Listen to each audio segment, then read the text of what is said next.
House Speaker Kevin McCarthy putting more scrutiny on President Joe Biden, calling for an impeachment inquiry. McCarthy, as we reported, saying yesterday that Republican investigations into the president's son, Hunter Biden, his business dealings, and possible connections with the president, quote, paint a picture of a culture of corruption. The White House calls those allegations, quote, unprecedented, unfounded claims. Well, WATE 6 on your side legal analyst Greg Isaacs is here to help us understand the process here. Greg, thank you for joining us. Lord, it's good to be here. First of all, what is an impeachment inquiry and how is this different from an impeachment like the two we experienced during the Trump administration? Here we go again. Impeachment inquiry is how the process starts.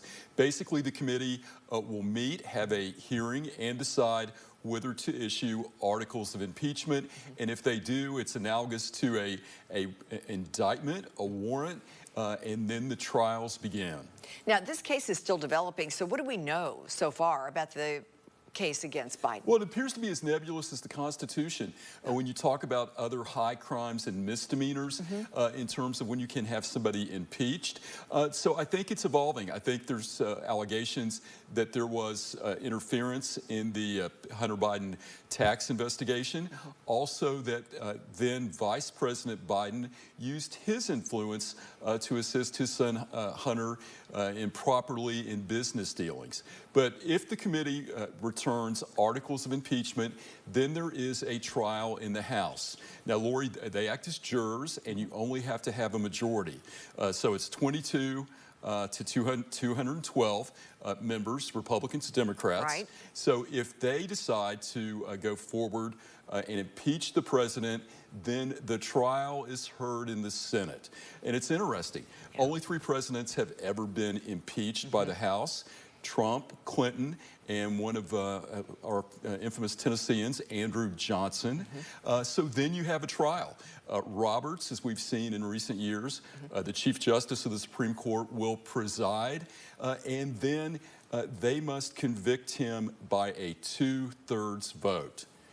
What is the timeline here? What are we looking at in a case like this? It typically takes a while because the committee that's going to decide whether to issue articles of impeachment wants to build a legal record to send to the House. And then you have House members and Senate members acting as lawyers, along with lawyers. So it's really kind of a fascinating legal process. But again, it's only a simple majority in the House. But the Senate, it has to be a 2/3 majority. Now, here's where it's kind of like a death penalty phase.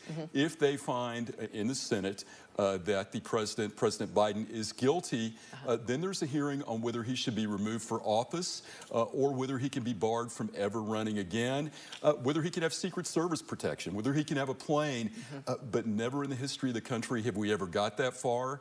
But Lori, it's the beginning of the beginning, and it'll be interesting to see how this plays out. We will be watching.